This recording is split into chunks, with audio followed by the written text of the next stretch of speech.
കർത്താവിൻ്റെ ധന്യനാമം ഇന്നും മഹത്വപ്പെടുമാറാകട്ടെ. എല്ലാ സഹോദരങ്ങൾക്കും യേശുക്രിസ്തുവിൻ്റെ അനുഗ്രഹീത നാമത്തിൽ വിശുദ്ധ വന്ദനത്തെ അറിയിക്കുന്നു. യഹോവയെങ്കിലെ സന്തോഷം എപ്പോഴും നമ്മുടെ ബലമാവണം.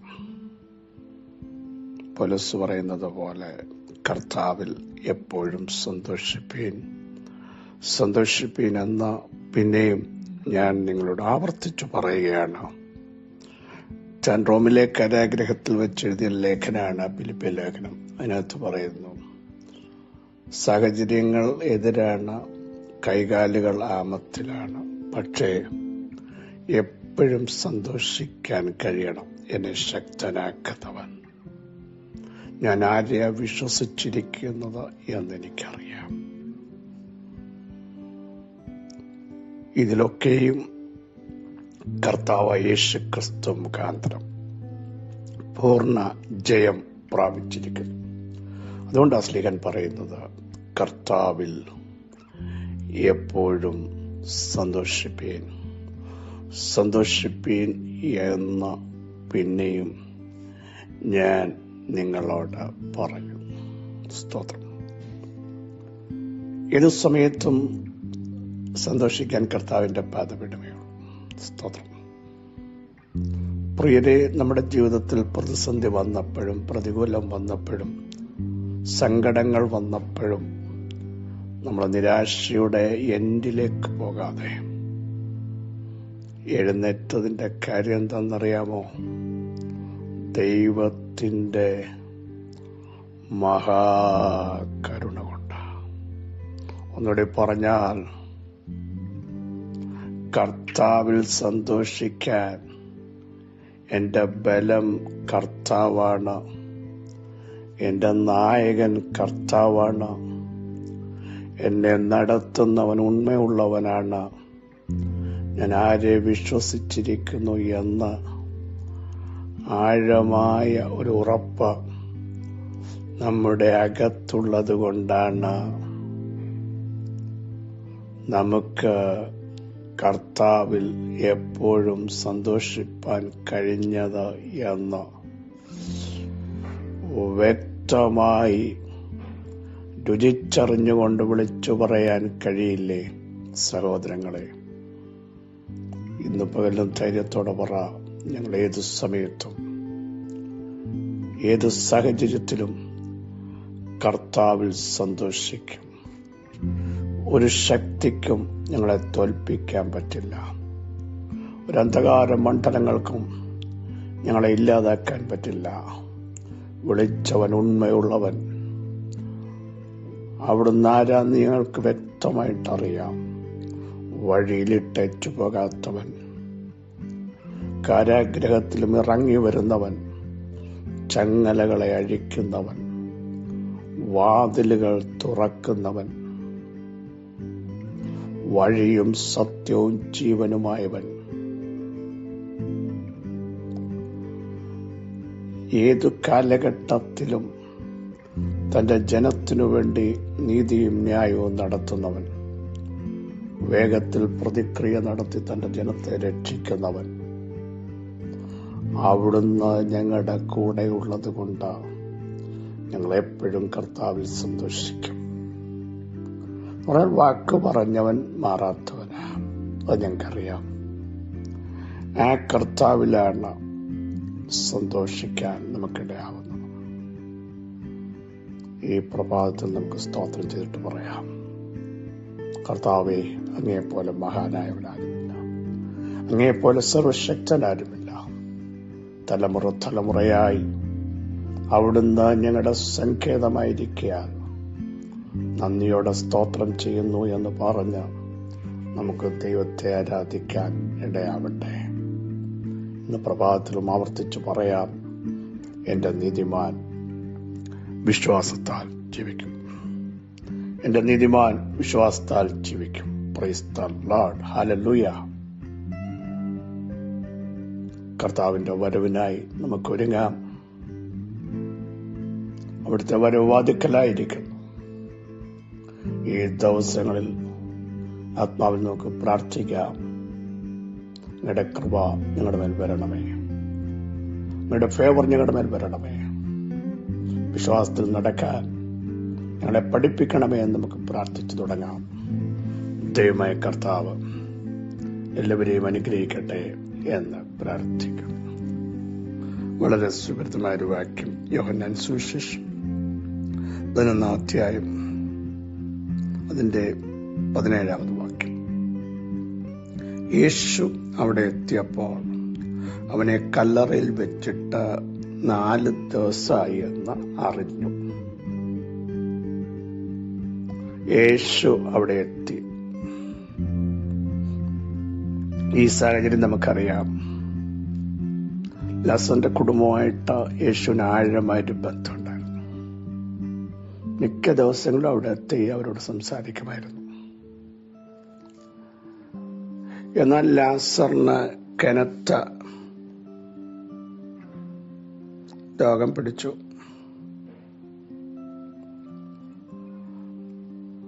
മറിയയും മാർത്തയും പലപ്പോഴും യേശുവിനെ ശുശ്രൂഷിക്കാൻ ഏറ്റവും മുൻപിലായിരുന്നു. ലാസറിന് രോഗം കടുത്തപ്പോൾ സഹോദരിമാർ ആളുകളെ യേശുവിന്റെ അടുക്കിലേക്ക് അയക്കുകയാണ്. എന്നിട്ട് പറഞ്ഞു, ഒരു വലിയ പ്രസ്താവന പറഞ്ഞു, നിനക്ക് പ്രിയനായവൻ ദീനമായി കിടക്കും, അതുകൊണ്ട് അവിടേക്ക് വരണം, അവിടുന്ന് അവിടെ എത്തണം, യേശുവിനോട് പറയാം. പക്ഷെ യേശു ഇത് കേട്ടിട്ട് പറഞ്ഞു, ഈ ദിനം മരണത്തിനല്ല. സ്തോത്രം. ഒരു പ്രവചന ഭാഗം കർത്താവിടെ അവരെ ഉറപ്പിക്കുക, ഇത് മരിക്കത്തില്ല, ഇതൊരു വലിയ ദൈവപ്രവൃത്തിയായി വെളിപ്പെട്ടു വരാനാ. നമ്മുടെ ജീവിതത്തിൽ ചിലത് വരുന്നത് മണ്ണിട്ട് മൂടാനല്ല, ലോകത്തിന്റെ മുമ്പിൽ ചോദ്യം ചെയ്യപ്പെടാനല്ല.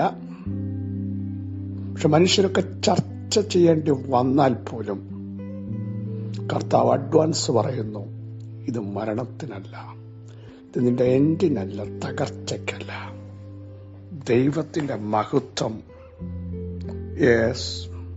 വെളിപ്പെടേണ്ടതിനാണ്. ദൈവപുത്രനായ കർത്താവ്, അവിടുത്തെ ശക്തി, അവിടുത്തെ സാന്നിധ്യം നമ്മുടെ മേൽ വെളിപ്പെടേണ്ടതിനാണ് ചിലത് താമസിക്കുന്നത്. റൈറ്റ് ടൈമിൽ എന്താ നടക്കാൻ ഞാൻ ചോദിച്ചാൽ, അന്ന് നടക്കുന്നതിനേക്കാൾ ദൈവ മഹത്വം, അന്ന് തുറക്കുന്നതിനേക്കാൾ ദൈവപ്രവൃത്തി, അന്ന് നൽകുന്ന വിടുതലിനേക്കാൾ വലിയ വിടുതൽ നിങ്ങളുടെ ജീവിതത്തിൽ വെളിപ്പെടുത്താൻ എന്റെ ദൈവത്തിന് പ്രസാദമുണ്ടെന്ന് വിശ്വസിക്കുന്നവർ ആത്മാവിൽ സ്തോത്രം ചെയ്യാൻ തയ്യാറാകട്ടെ. Praise to Jesus, hallelujah. എന്നിട്ട് യഥാർത്ഥത്തിൽ ആ കുടുംബക്കാർക്ക് ഭയങ്കര വേദനയുണ്ടായി, സങ്കടമുണ്ടായി. പ്രിയരെ, ചിലർ പ്രാർത്ഥനാ വിഷയങ്ങൾ വേഗത്തിൽ അറ്റ് എ ടൈമിൽ മറുപടി കിട്ടിയില്ലെങ്കിൽ നമുക്കും സങ്കടം ഉണ്ടാവില്ലേ? പക്ഷേ അതിനുശേഷം വരുന്ന വിടുതലുകൾ ആവർത്തിച്ചു പറയുന്നു, നമുക്ക് ഇമാജിൻ ചെയ്യാൻ പറ്റാത്തതാ, നമുക്ക് ചിന്തിക്കാൻ പറ്റുന്നതിൽ ഉപരിയാണെന്ന് എത്ര പേർ വിശ്വസിച്ചുകൊണ്ട് ദൈവത്തിന് സ്തോത്രം ചെയ്യും. എന്നിട്ട് യേശു അവിടെ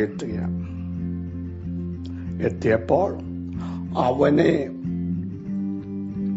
വെച്ചിട്ട്, എവിടെ? കല്ലറയിൽ വെച്ചിട്ട് 4 ദിവസം എന്നറിഞ്ഞു. നിന്റെ സബ്ജക്റ്റ് എവിടെ ഇരിക്കുന്നു എന്ന് അറിയുന്നവൻ, അതിന്റെ ടൈം അറിയുന്നവൻ, കാലപ്പഴക്കം അറിയുന്നവൻ,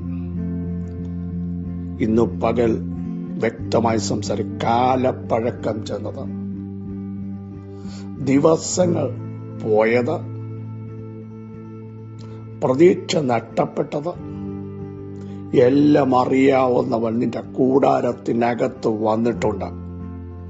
കണ്ടേച്ചു പോകാനല്ല, അറിഞ്ഞേച്ചു പോകാനല്ല അവിടുന്ന് വന്നത്.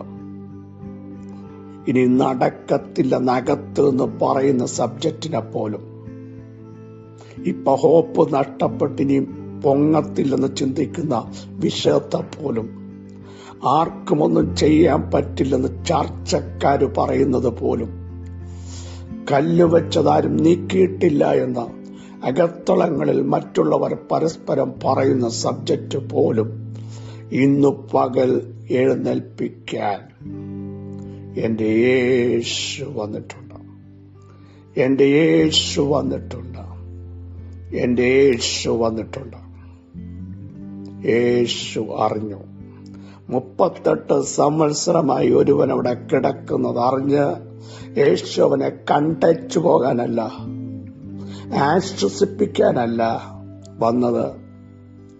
സാരമില്ല, ഇനി ചാൻസ് ഉണ്ടെന്ന് പറയാനല്ല, ഇതുവരെ നടക്കാത്തത് ആ സമയത്ത് നടപ്പിലാക്കി അവനെ എഴുന്നേൽപ്പിച്ച് ദേശത്തടയാളമാക്കാൻ. പ്രിയരെ, നിന്നെയും നിന്റെ തലമുറകളെയും നിന്റെ വിഷയത്തെയും ദേശത്തടയാളമാക്കാൻ എന്റെ യേശു അവിടേക്ക് വരികയാണ്.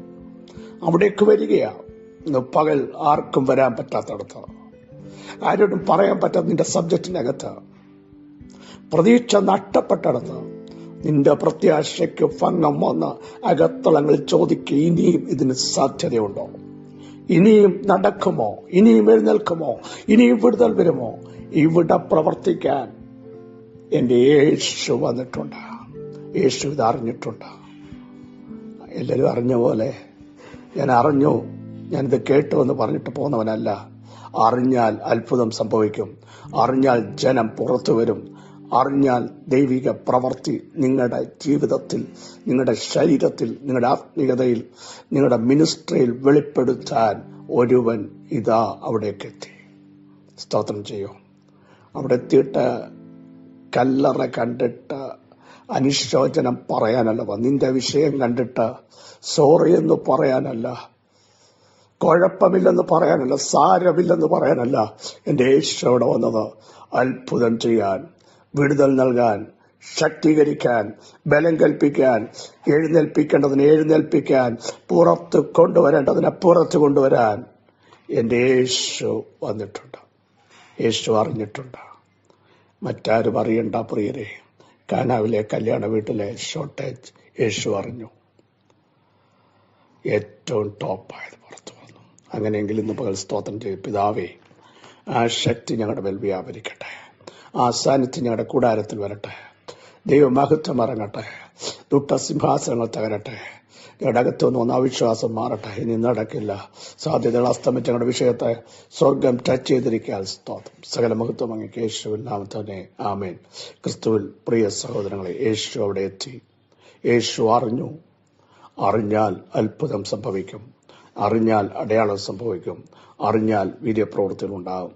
ഈ വചനങ്ങൾ ആരോട് സഹായിക്കട്ടെ. ക്രിസ്തു യേശുവിൽ നിങ്ങളുടെ സഹോദരൻ പ്രസംഗിച്ചു.